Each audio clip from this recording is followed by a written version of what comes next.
Скопје полека но сигурно се искачува на врвот на неславните светски листи по загаденост на воздухот. Македонската метропола се најде на 6-то место по загаденост во светот и на глобалната апликација AirVisual. Од град Скопје реагираат, велат, поголемо загадување има само моментално, на интервали, но во суштина загаденоста не ги надминува граничните вредности. Во изминатиот период просечните вредности на загаденоста на воздухот не ги надминуваат граничните вредности, односно тоа се случува само во кратки временски интервали и на одредени локации, додека посочената апликација ги регистрира само највисоките вредности постигнати во одреден момент. Се работи на системско решавање на проблемот што опфаќа 53 краткорочни, среднорочни и долгорочни мерки. Дел од мерните станици кои ги покажуваат штетните PM10 честички во најзагадените места не се во функција. Таков е случајот и со општина Газибаба. Градоначалникот вели дека уште пред неколку месеци го информирал Министерството за животна средина. Тој уверува дека станиците се сервисираат. Мерната станица е во надлежност на Министерството за животна средина, кој што од нашиот допис кој што го испративме е ставен на сервисирање комплетната мерна станица, од тоа што сензорите се веќе од временската дистанца кој што се 10 години уназад за обновување.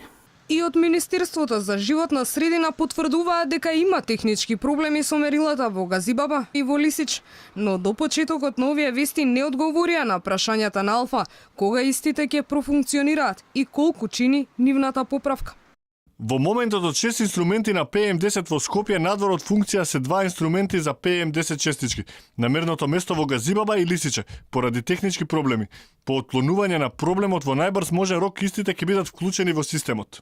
Станиците пак кои работат веќе одамна ја минаат црвената линија. На места аерозагадувањето е и до 5 пати над дозволеното ниво.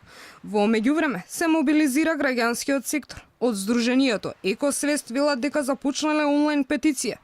Тие и од град Скопје и од Министерството за животна средина бараат да започнат со итна примена на мерки насочени кон намалување на загадувањето на воздухот во градот.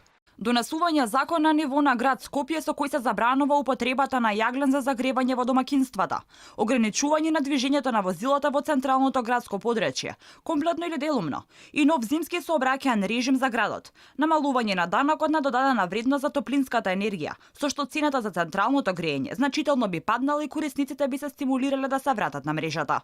Ова се само дел од барањата на Сдруженијата. Во Македонија, околу 1300 граѓани годишно умираат како последица од аерозагадувањето. Според податоците на Светската здравствена организација, пак поради изложеност на загаден воздух, годишно умираат околу 7 милиони луѓе.